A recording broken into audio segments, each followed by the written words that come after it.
approval.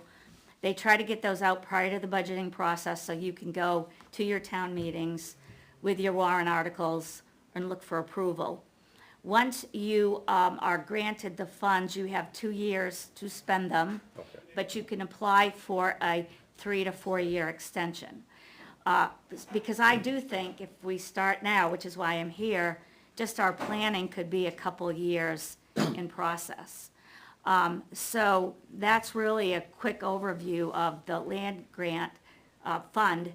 We could say we didn't want to go that path, but I felt like it was worth bringing here and having people aware that there are opportunities. Purington Field was developed with this same grant also, so the tennis courts and Purington Field, the town went to the Conservation Commission for the development of those sites. So the gentleman was very helpful, he was very familiar with the location, the facility. The tennis courts the asphalt will have to be ground up. It is left in place, used as a foundation. Are they sure the base is okay? Well, that would be part of the assessment. If there's any rocks that have heaved, anything that have caused that to be, needing to be redone, but they tend not to haul the asphalt away. They tend to Sure. leave it as, at the base. We would like to restore it to its original use, so lighting would be something that we would be looking at. We would be looking at whether we could preserve any of the fencing. It's surprising what great shape it's in considering its age. There are some sections that are in disrepair, but the bulk of it. But again, we'd have to have somebody come in and say, once you tear this down, putting it back up, may not be an option. So we have a lot of work to do. I'm here just today because Okay. we did talk about creating a warrant article to create the capital reserve fund and begin funding it for 2 reasons. One, so we don't hit the town out all at once. And secondly, if we are going to need to do some surveying and some architectural drawings, we believe we'll need funds.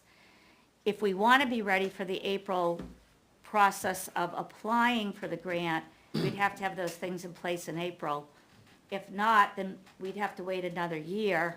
And then is it this committee who says, yes, we think you should go forward with a grant, or is that something we take to Well, the selectmen? let me be specific. We're here to qualify, to Yeah. make sure projects do meet a capital requirement. Once that's done, we look to see, somebody wanted to build Wally World here. That may not be something that would fit under the, Right. you know what I'm saying? So there's some judgment on it. Just based on doing this for 10 years, and people will tell you historically that the town has rarely voted for a study. Yeah, So, and probably my personal recommendation is socialize this with the select board. yep, Because if they don't, of course, select boards change over time, but anytime you do business with the government, they want something in terms of control. You want the money. And I Right. understand they want to do the ADA, and I understand what that is. We went through that at our company. It's a good thing to do. It's the law, actually, but it's also a good thing to do. And that will drive the cost for bathrooms, stuff like that. But I think the real issue is, and if you can find in-kind money or to get this, even the minimal engineering done, architectural done, to get your process started, I think that would be a big plus from the standpoint of, I'll repeat it, the town, I don't know ever a town approving a CIP request for engineering studies, even something as necessary as the town shed to get an accurate design. right. It failed. So how do you, I look at a capital project as a total cost. The Agreed. cost for surveying, design, materials, Right. like, all of those things. generally I'm used to has to be all part of the capital process. Yeah, but you're working with your hospital, Right, you've got a board that would see that as the long-term survivability of their. right, This is approval by, not the selectmen necessarily, they will probably put this on the ballot in the form of an article. yeah, It's getting the majority votes yeah, in the town is the issue. Getting to the warrant article is somewhat of a hurdle. You gotta get through the select board, which is a reasonable filter. I'm not suggesting it's not.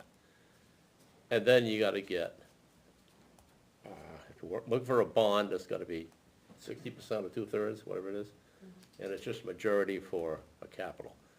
And I think the campaign, information campaign, and getting constituency and possibly disciples for this is the challenge to get it passed. Because frankly, I'll be honest with you, you're competing with trucks, police cars, other things. I'm not suggesting this isn't important, but right. Yeah, I've been here, yeah, I recognize yeah, that, yeah, so yeah.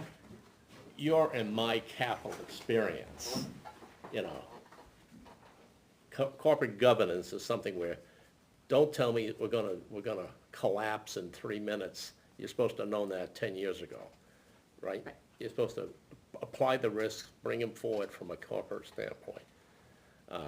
This is what we're trying to do here.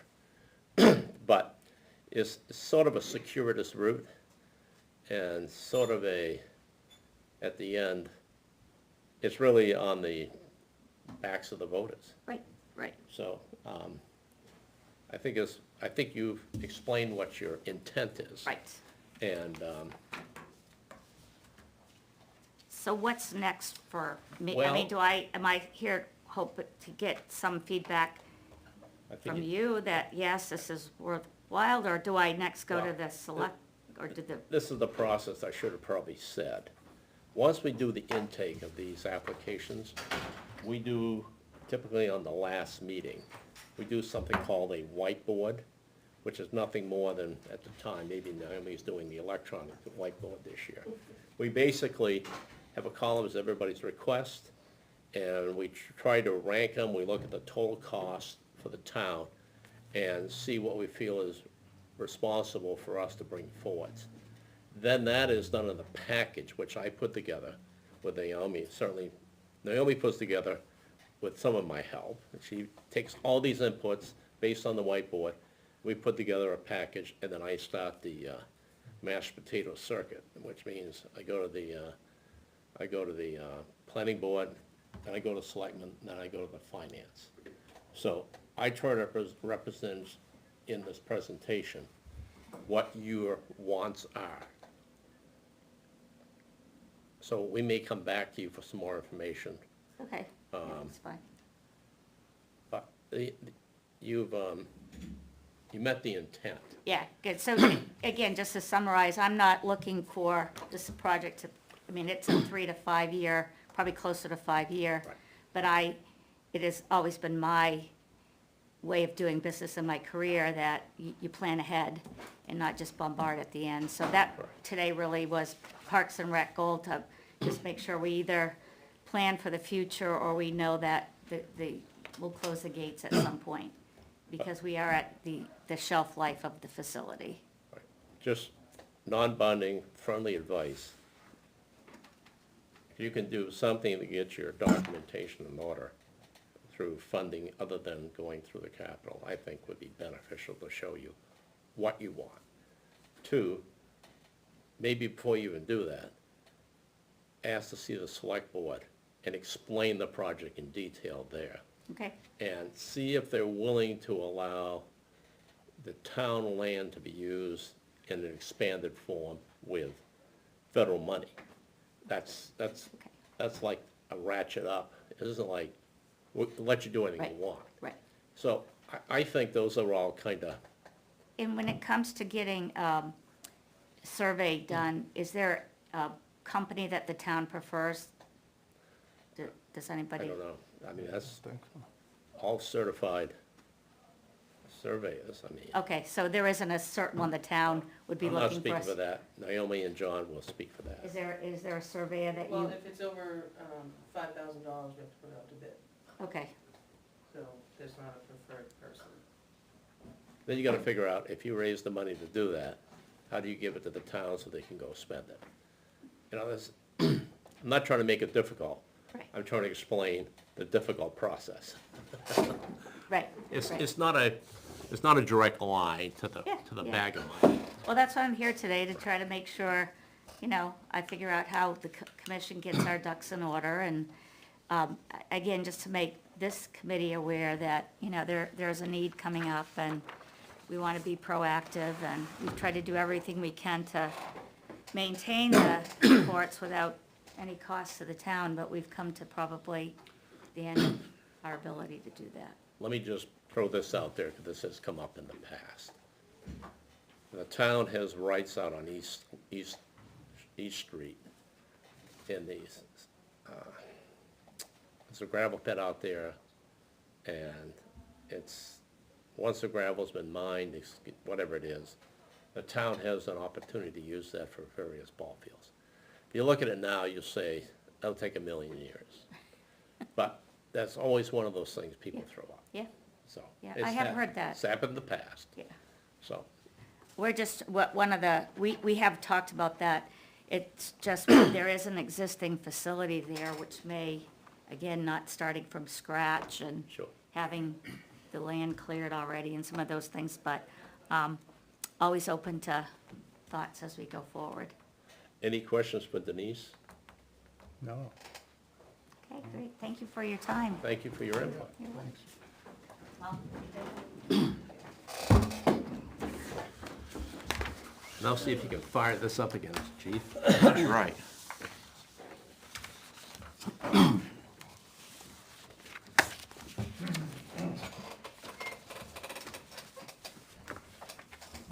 Reconnected.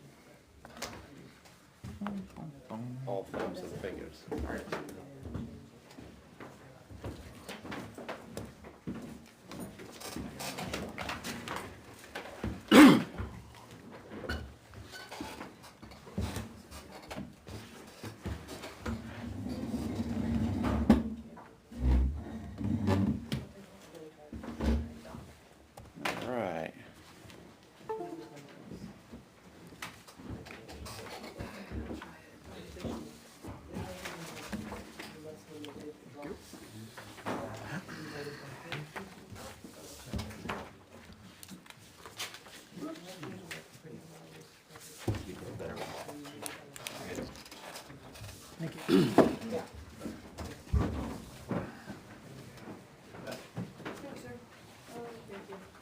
Better, faster. This is a slow.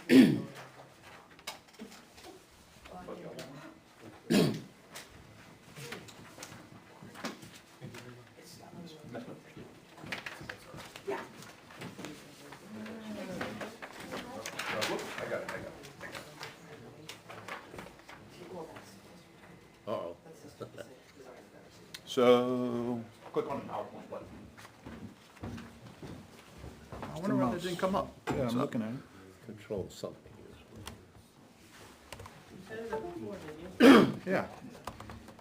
Insurgents. Stations. Boink. What'd you do? I don't know, I just had it up. Is the PC interactivity, were you playing with that? No, that's how it was set up. Oh,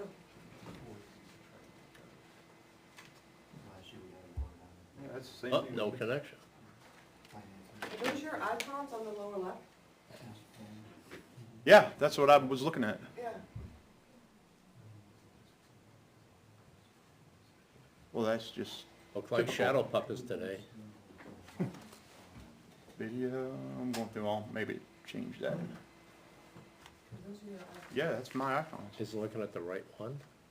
You know what, let me,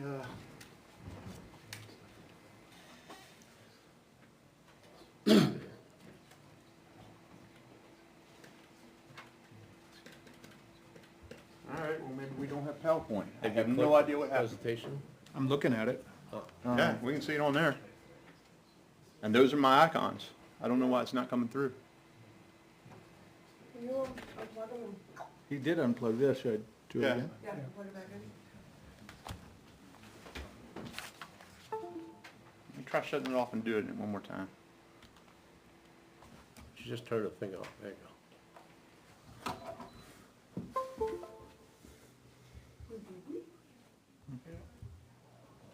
Give it time. Go out and have breakfast. Drink and talk up.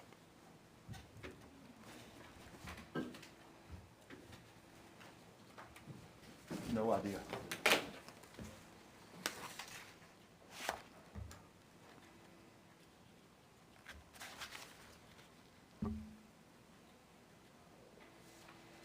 Yeah, okay, whatever. So this presentation is available online. If you go to the Weare Police Department website, under the Chief tab, it's under Capital Improvement Program. Obviously, everyone's aware of the supply issues.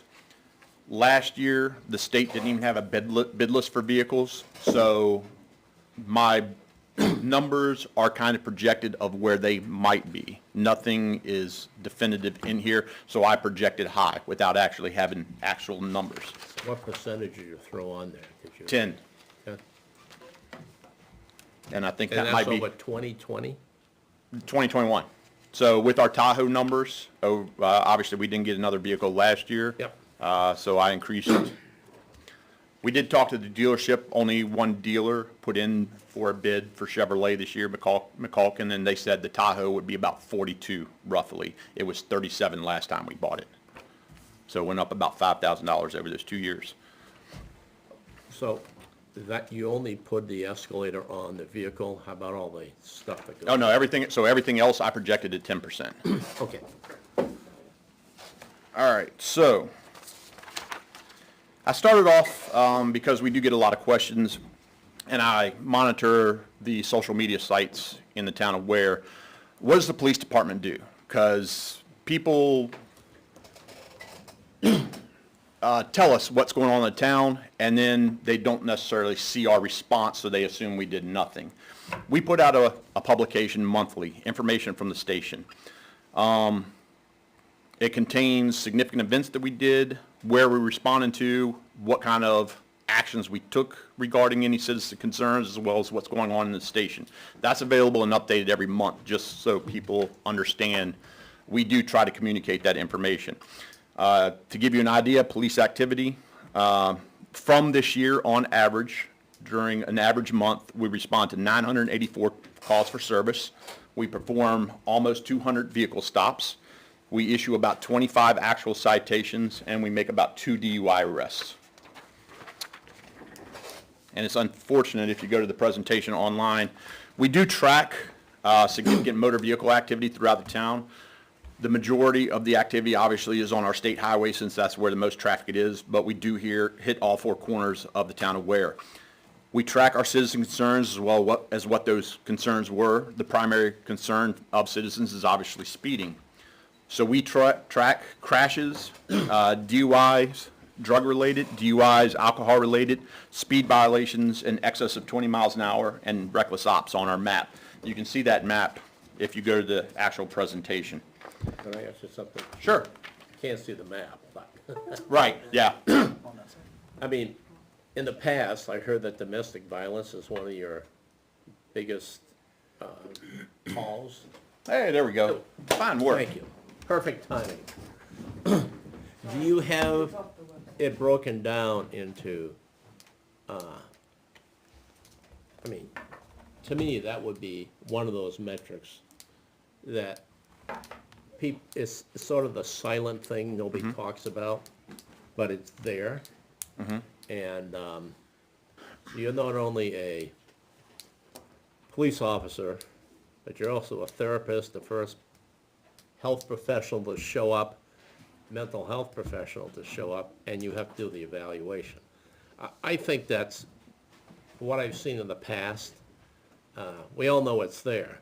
We don't know how much it is, and we don't really know what your role is when you get there. I think something like that would be beneficial on your website and/or for this presentation, because So we do have that in the information from the station publication. We have a breakdown of our calls for service, plus the types of arrests we're making. So that I didn't include in my presentation no, I here. understand. I'm just saying, in the past, that has been questions, and a lot of times, for some reason or other, that information was aggregated and shown, just my feedback. Shown in this board? Well, if it's important to get people's understanding of what your role is in the town of Weare, that doesn't even show up. I'm just saying, it's not a criticism, it's just may enhance the ability to, you're not just traffic stops, Right. You're Correct, yeah. not just looking for perps, Yeah, the information's obviously out there. It just takes a little effort for people actually just to look and see what's going on. We make it I'm just saying, available. For my presentation to the board, since, finance committee, I think that'll be beneficial. Okay. Yep. Okay, next slide. In talking to the Board of Selectmen, we were looking at possibly doing a community survey on 24/7 coverage. Obviously, the Weare Police Department covers 7 a.m. to 3 a.m. daily. We looked at calls for service from January to August 31st, and during the period we're not here, there were 69 calls for service over that time frame. I looked at them just yesterday. The majority of them were probably burglaries and crashes from vehicle crashes. Just last night, we had an intoxicated individual enter into somebody's house. Didn't know what they were doing, but they went in. I don't know if they actually went into the child's bedroom, but they took an article of clothing from the child, put that on, and left their own article of clothing, and then left. But when we're not here. Now, why is that significant? Everybody knows that police departments are down throughout the nation. That includes the state police. When we're not here, state police isn't obligated to give us coverage, but typically they do. Usually it's just a phone call to see what's going on. To something like that last night, they would probably respond. They're about 70 to 80 personnel short from what we're heard, and more leaving, because from what we're hearing, their CBA isn't very beneficial to them, so they're going to be leaving to go to better paying departments. We know a group just left to go back to Manchester. We're hearing, and this is what we're hearing, they might come out with a mandated policy. If you're a town over 3,000, we can't respond to your communities anymore. You have to provide your own coverage because they're too short. They have their own responsibilities. We'll see how it all plays out, but we just want to pass that on. Chief, if you do come up with a proposal for 24/7, that would impact your union negotiated position, right? So that would be a change to the union structure, your contract with the union. Sure. Okay, I just want to make sure. But we could do, obviously, the board thought there was value to seeing what the citizens think about this before even an actual warrant article gets proposed. So as the police department, we can create a survey card to see if there is community interest in that. We partner with the post office where every resident in the town of Weare gets that card. We would serial number them just so they can't be duplicated and only one vote counts. And you could drop the cards back off either at town hall or the police department, and after a specified time, we'll see what kind of interest it is in actually doing that. And if there is significant interest, a warrant article could be proposed. Next slide. All right, so what would that look like if it was? First off, a town budget has to pass for us to even consider this. Right now, in my budget, you've seen it every year, I've got enough money just in my ballistic line to buy one vest. If I add 4 more people, I don't even have money to get the people what we need for them right now until a budget passes. I actually have 2 sheets where I have a couple lines that are over and a couple that are significantly under. That balances out. The difference is about $50,000 to my budget is what I need to balance it. If I did add officers, I don't really need to add much more because everything I have set up on lifecycle management is on a rotation of 15 personnel. So we're pretty much good if a budget passes. What that would mean for a budget to pass for the police department, it would impact taxes by about 3.6 cents per $1,000 of value. Could I just ask? You said 15 people, Correct. 11, So I have 12, and then I have 2 part-timers. does that include yourself? Yes. Okay. I just Yes. wanted- And then if we added 4 more to that, it'd be 16 full-time and 2 part-time. But I can make the budget work with that, with the numbers I've got. The vehicle cost must be placed in the budget. Lifecycle management, I've been trying to push it for years now. All it means is 1 vehicle annually. Like I said, I projected high. Our last Tahoe, we actually only paid about $68,000 for it. But a budget line of $100,000 would be a tax impact of 7.7 cents per $1,000. And that takes care of the vehicles. Because obviously if I'm hiring people and I don't have vehicles to put them in, there's no point. The hiring of 4 officers, what that would cost. We would try to get 2 in 2023, 1 in 2024, 1 in 2025. Some might ask why not all at once. Some might not ask why 2 and 2. There's no pool of applicants. There's no guarantee even if this gets approved, we can get them. Nobody wants to do this job anymore. It's very important we hang on to what we got, and it's going to be very difficult to expand if we do get approval to expand. I got with the finance director, what would it cost if we were to get 4 officers? Top step 9 officer. So say somebody from Manchester with 15 years experience wanted to come here, obviously we would try to get close to their pay so it would be beneficial to them to come here. Salary benefits for step 9 officer with a bachelor's degree per year is $117,345. So 4 officers, the total $469,380. That tax impact would be 36.4 cents per thousand. But are you suggesting you're gonna hire all 4 officers at the step 9? No, but obviously we would plan, right, for You the got top step. 1 for step 9. Correct. How much is it for the lower step officers, the 3 of them? Off the top of my head, I don't know.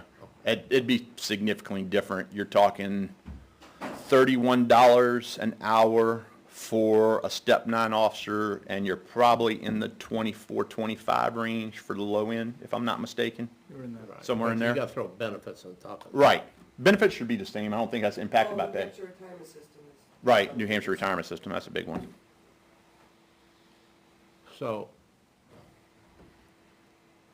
okay.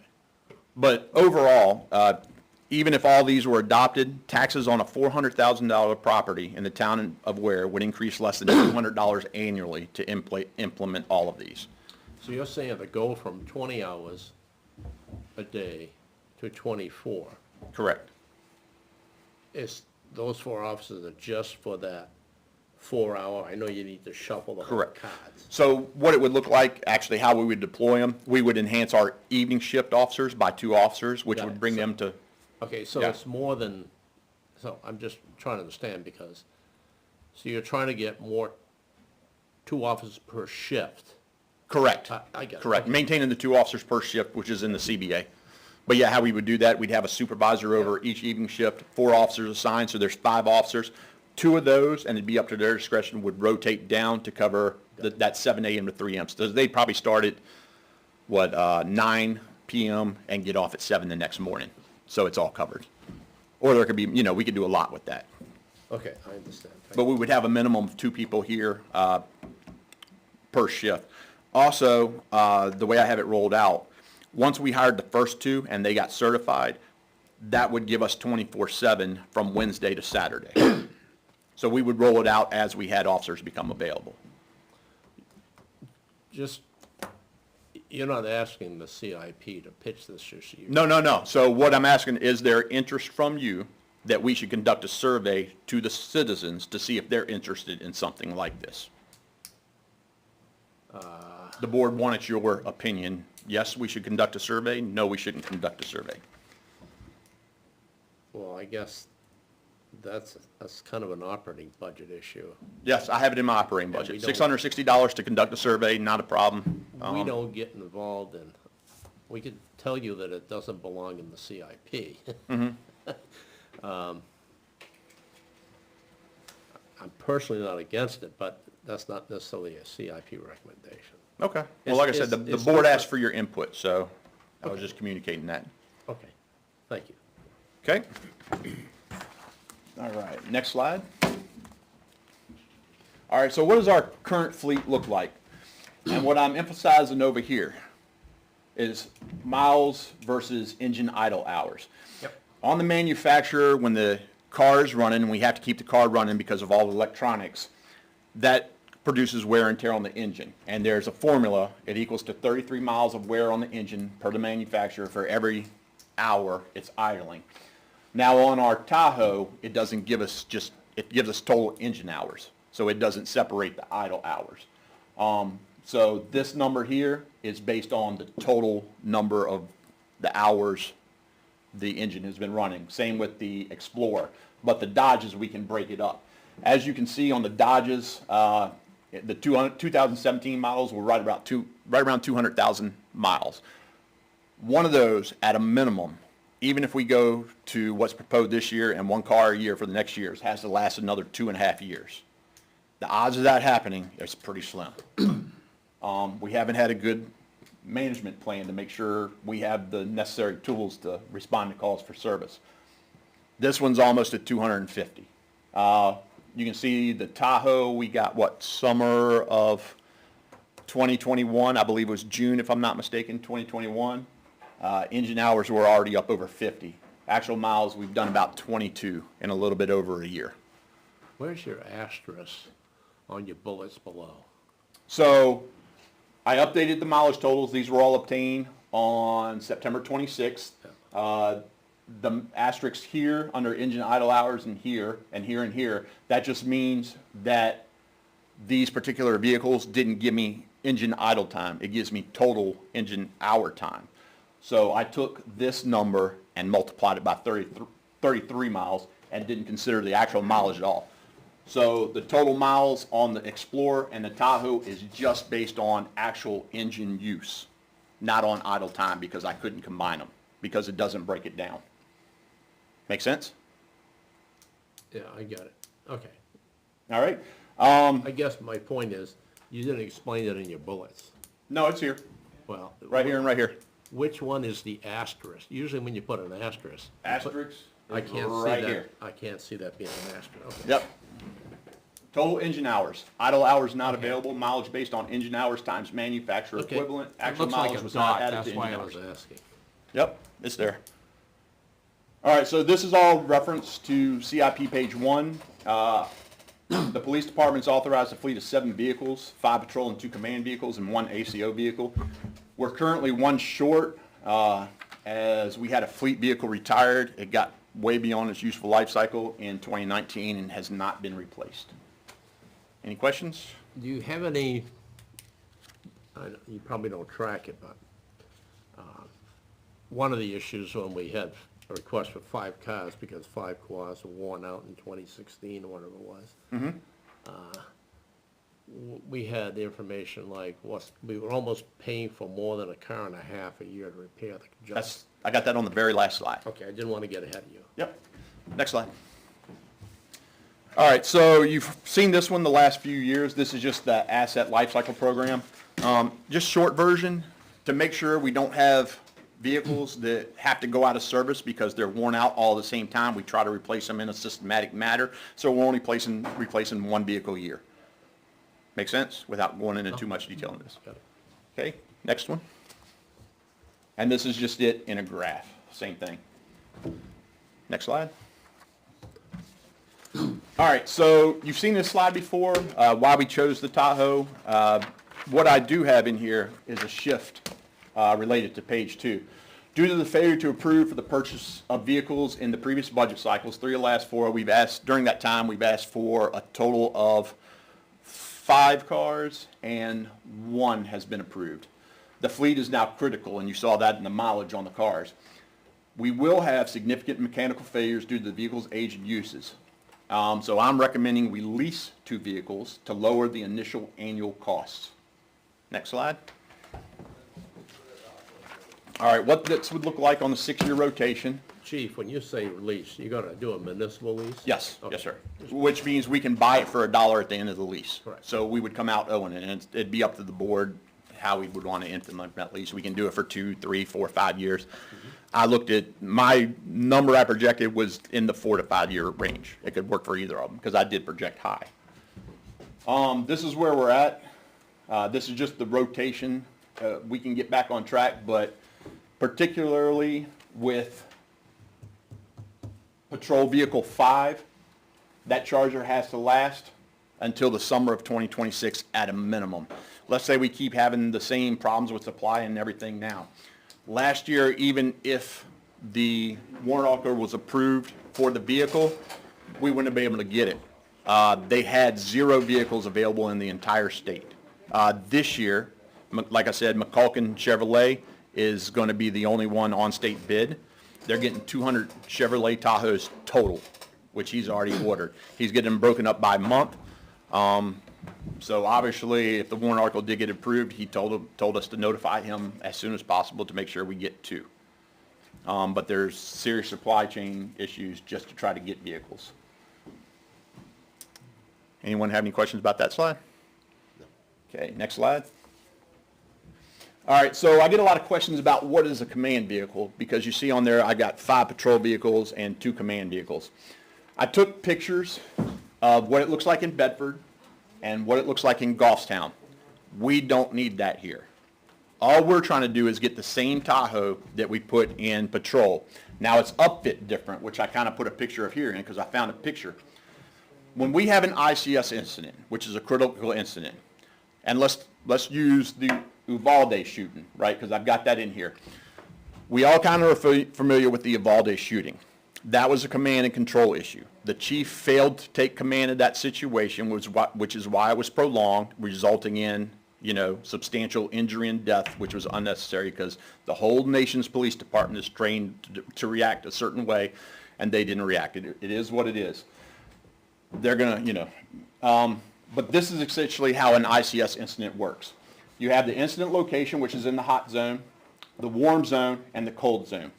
When you're bringing resources in for an incident, you bring them into the cold zone in a staging area. That's what my XO would run. I'd be closer to the situation, directing resources into that incident location using a command vehicle. Now, let's say this is a school location, right? I've got my command post, which is the tactical channel. I'm running units in the school, telling them where to go, telling them where to react, where the threat is. That's radio number 1. Radio number 2 is the administrative channel. That's where I'm talking to him, where he's letting me know what kind of additional resources are showing up to the scene so I can get them deployed into the incident area. Radio number 3 is a school radio, so we can communicate with the school. Without saying what school I'm communicating with, we have a school in Weare we have 0 radio communications work with. Our radios don't work, our phones don't work.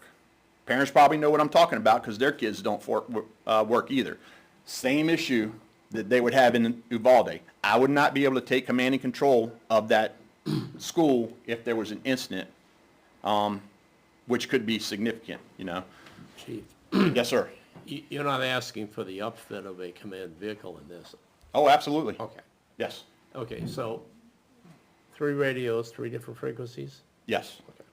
And some of those frequencies don't exist? No, they do. Well, the school radio.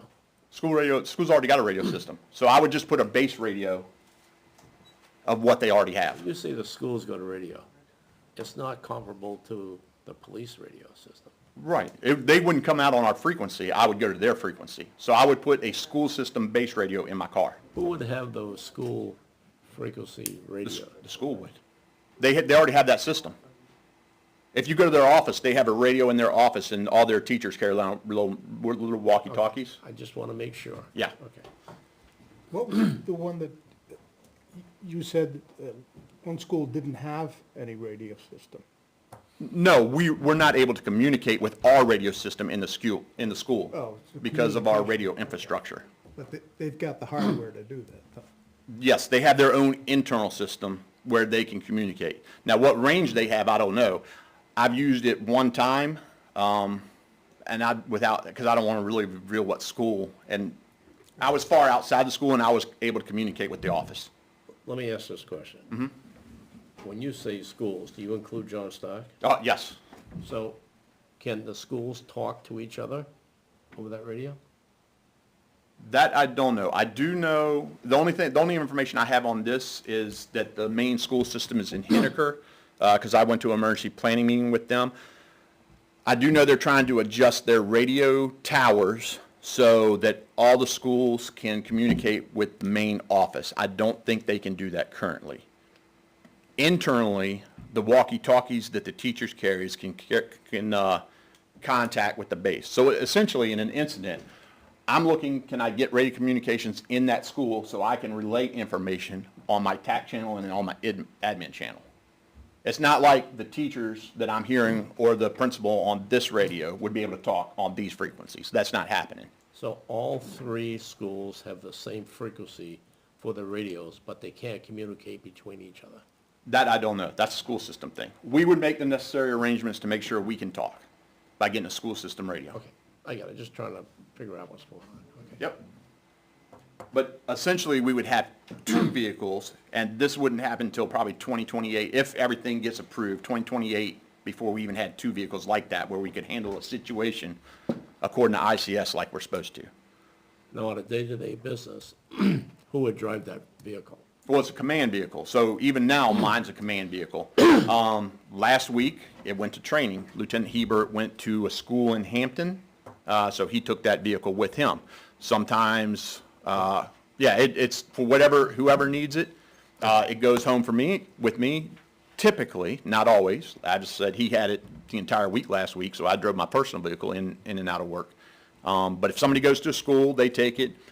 Typically with court, somebody would take it. If somebody goes to the lab, they take it. It just whatever use we need it for, which is various. But it's not assigned to any particular, I mean, it's assigned to me, but my officers use it when they need it. All right, next slide. All right, so why do we need 7 police vehicles? All right, under normal operations, there are typically 2 officers on duty to respond to calls for service. Obviously, people drive by the station, you see 5 vehicles out there, possibly mine, so 6 vehicles out there. Vehicles are frequently out of service for maintenance or repairs. We rotate them out, oil changes, undercoating, tire, what have you. They break, especially now that they're getting older, they break more frequently. I know we've had 2 vehicles which had to be towed so far this year. The need for 7 vehicles is so we can adequately get resources to critical incidents. All right, we have 12 full-time officers and 2 part-time officers. So in patrol vehicles, we have 5. For those 5 vehicles, we have 10 supervisors and officers. Now the Dodges can transport up to 2 officers, and the Tahoe can take 3 officers. The command vehicle, if it was a critical incident, I would have 1, XO would have 1.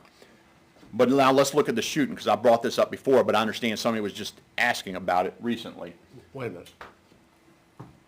You gonna go to another slide? No. Oh, I do have a question. Okay.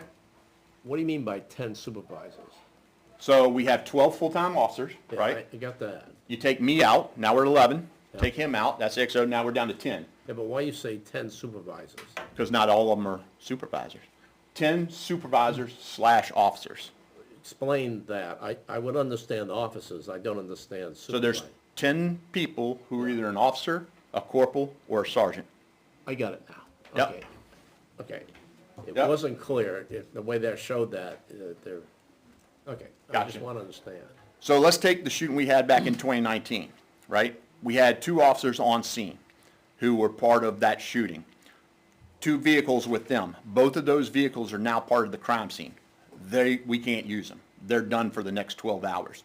1 vehicle goes to the hospital with the injured officer, right? So that means we got 2 vehicles for the remaining officers to get them to the scene and handle any other necessary. That's how a critical incident actually played out here. 5 vehicles is the absolute minimum we can have to be able to respond how we need to respond. Because you're talking 2 vehicles to get everybody else out to the scene. Quite frankly, if we weren't short-staffed right then, where we didn't have that many people, we would have had officers sitting in the precinct unable to get to the scene to help assist with it. Make sense? All right, next slide. All right, so cost breakdown. And I used the 2021 numbers, which are actual. We paid $68,953 for the Tahoe as it's outfitted.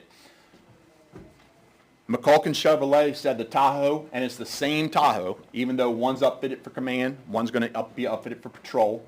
And the only difference, there's a couple difference. Only the patrol would have the radar, only patrol would have the weapon mounts, only patrol would have the prisoner seat, the prisoner partition, the rear bars, more radios in the command vehicle, and the computer would only be in the patrol. Other than that, it's the same vehicle. 5 vehicles, one goes out of service for whatever. Engine blows up, somebody hits it, wrecks it, a deer jumps in front and tolls it. Realistically, we're not going to get a replacement for that vehicle for about 1.5 years, if we can get it.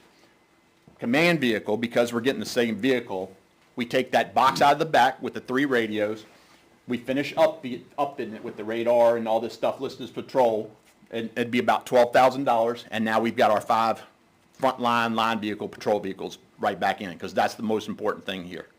Make sense? So that's why we don't do what Bedford or Goffstown does with a dedicated command vehicle, which nobody else can use. We want the ability to be flexible to adapt to what the department needs to make sure we're able to respond to calls for service. Just so I got it.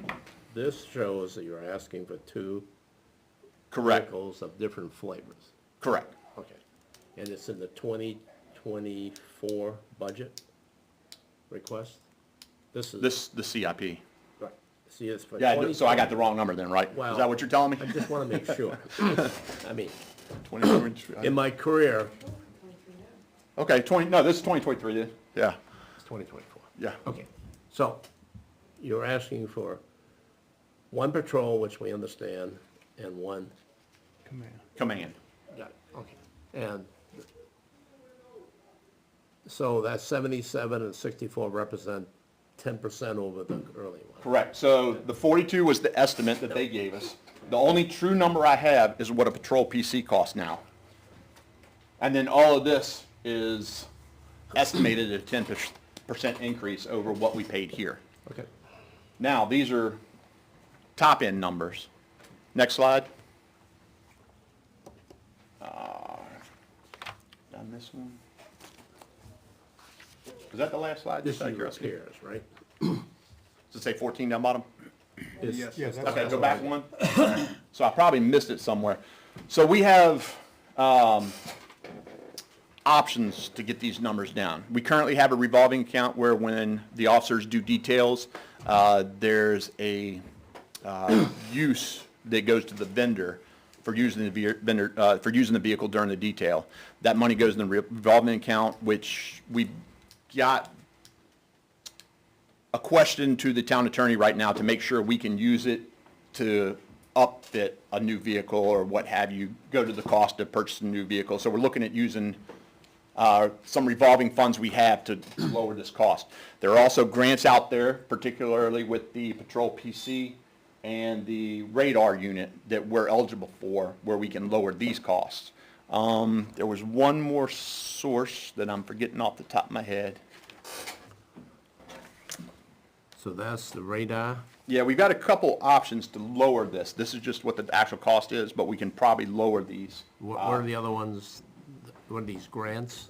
So right now, we know there's a radar grant. We know there's a patrol PC grant that we're eligible for. The grant for the patrol PC is about $2,500 off the cost of that. The radar, if I'm not mistaken off the top of my head, is for 90% of the cost of the radar. Okay. And that's about a $4,000 unit. Yep. Those are the only grants we're aware of. But obviously, if we see more grants we're eligible for, we try to lower the cost. Now, this revolving fund, this is enough to pay, we get enough to pay the time of the officer, correct? Yes, so this And is, the balance goes into this revolving fund? correct. That's the way that works? Yeah, so there's a couple sources we get from that. Details, we do patrols through the U.S. Army Corps of Engineers in the summer or the winter, where that funding goes into it. After we complete the summer patrols, we should be right around $20,000. That ends October 1st, where we're at. Typically over a winter, we get just under 1,000. If we do all the patrols, obviously we're on calls of service. We can't do those patrols, but it's just part of our normal patrol and duties. We swing by Everett Dam, sit there for 15 minutes, and they pay us a check. at What's the end the of the season. current balance? After this season, it'll be about roughly $20,000. Oh, that includes? Yeah, all that the includes this details? summer, which will end October 1st, then we'll submit the receipts to them, and that, once that money's in, it'll be about 20.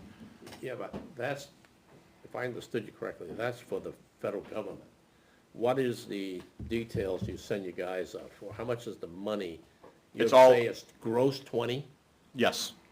So, because it all goes in the same account. Okay.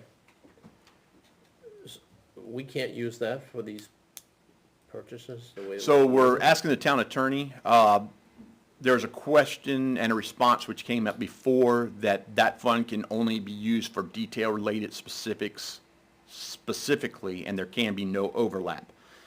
I don't think whoever interpreted that correctly, so I sent a proposal, a question to our current town attorney, and we're just waiting on a response to make sure it can be used how I think it should be able to be used, with the We've used approval of that the money board of selectmen. before in the past, didn't we? Long time ago. A long time ago. So it's the same revolving fund? Okay. Okay. So it's got precedence of Well, use. unless the current attorney thinks it's otherwise. It's how from what we understand, it's all depending on how the fund was set up, under what cost could be absorbed with the fund. So we're just making sure the cost we want to use it for, lowering the cost of this, it can be used for. Rather than an operating budget. Correct. Yeah, it wouldn't go to operating. And then everything would have to be approved by the board of selectmen too. Okay, thank you. All right, next. And this is just kind of where we've been with the fleet management. This is where I mentioned, we've asked for 5 vehicles since 2019 and 0010. So over the last 4 years, we've asked for 5 and got 1. And you can see the results. Most of our cars are around 200,000 miles on them or over or just slightly under right now. Maintenance costs, this is what you were referring to over here. 2021, 16,815. Year-to-date, 2022, only 8,500 right now, but I know I've got about 3,000 to 4,000 worth of invoices currently that we're doing. We're doing door repairs on the Dodges because the passenger side doors are falling apart. We just put aluminum skid plates underneath the Dodges because they take a lot of damage. They were plastic, so we could upgrade those for $400 each. Set of tires, and we're getting ready to do all the undercoatings for the winter, so this will go up pretty quickly. Any questions on this one? Nope. Okay, and I don't think I hit it. Can you go back a couple, Frank? Back. All right, I did miss it. So this is page 3 of 4. What I have, and this is a high estimate, a warrant article for $40,000 to do the 2 leases on the vehicles. That's high. I actually expect it to be in the probably 35 to 36 range for both vehicles. Over a 5-year lease, it would be about $20,000 if we did a 4-year lease, and like I said, we can do the vehicle purchase for $1 at the end of the year. Am I correct that we did the previous vehicles for 3 years? And we did fire trucks or bigger items for 5? Like the grader and stuff? Oh, the grader, yeah, the grader's fine. Okay. And I talked to the finance, or actually, he was calling the finance director for Chevrolet. He just hasn't got me the numbers. I asked for projected numbers for 2, 3, 4, 5 years, and of course, we take whatever the town wanted to do. When do you think you get those numbers? We should. He said it's supply chain issues. Like I said, they haven't even established the price of what the Tahoe's is gonna be once it comes out. What I'm trying to get across is, this says you want $200,000. Correct. If you're purchasing, if you're planned to purchase 2 vehicles for 3 years, so you take 2 times the cost of take your total cost of those 2 vehicles. Basically divide by 3. and Correct. Spread it. And then the next line down would be the next tranche for the next vehicle. Okay, I got you. Because it looks like you want 200 grand. So maybe do a 2-year, a 3-year, a 4-year, and a 5-year proposal. Well, I think the most important is 3 years initially. If you wanna move down a slot and try to do something else. You know what I'm getting at? I mean, it'd be nice to get this top line where you got these 5 years, Right, tune up 3 years. right. Move down so they know it's a different year. So in 2020 something, you go to the next batch. The reason is it looks like you just want to continue 40,000 for 5 years. Well, that's what it'd be a 5-year lease, and we'd have to do the Yeah, what I'm trying to 40,000 tell you- each year. You want to come up here, chief? If this was the number for, this should be 2024 anyways, 5, 6, 7, get the years right. No, because the first payment's due when you sign the lease. I'm just saying, this is capital year 2024. 2023, I'm sorry. Yeah. Okay, but you're right, you won't get it. So, this becomes your 2-car request.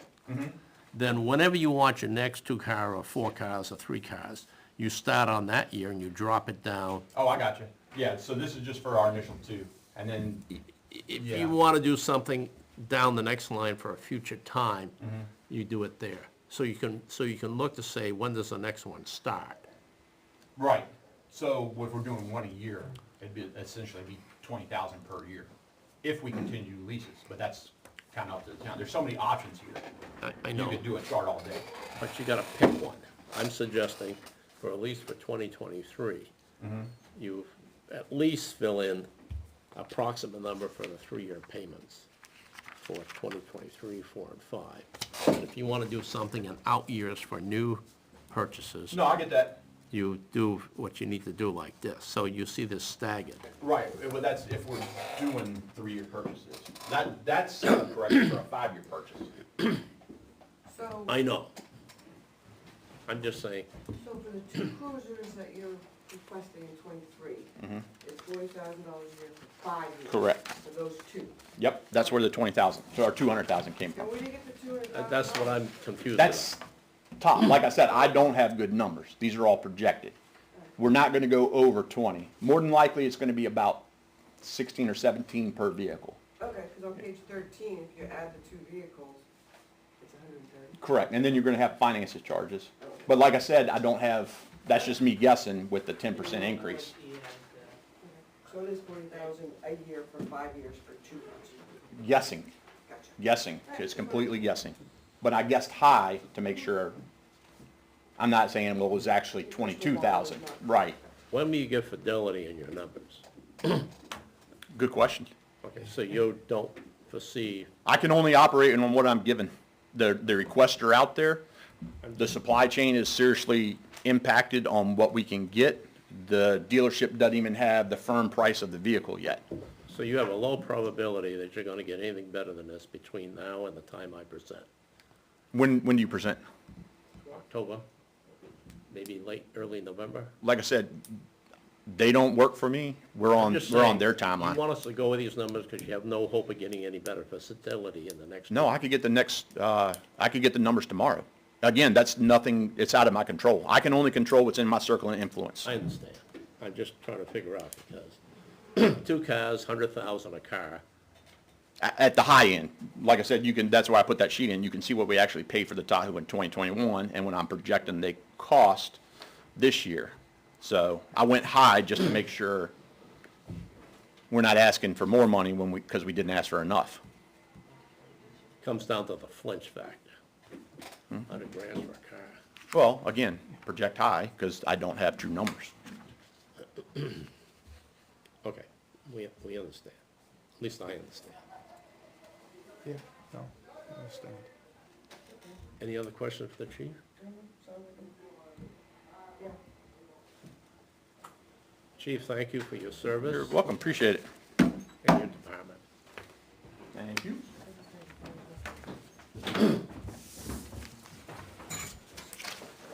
Does anyone need copies of Parks and Rec?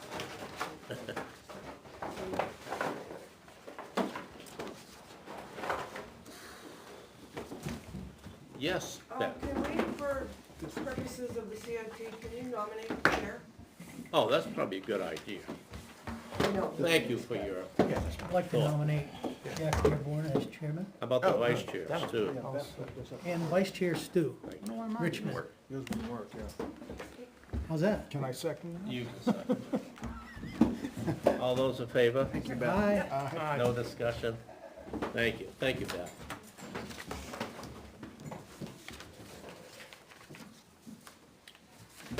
Well, is your daughter all through college yet? In college, Okay, I knew she was close. 21 years old, yes. Never a boring day. Where'd she go to school? New England College. Oh, good. She's transitioning out of there right now, though. I think she's gonna switch things up, so.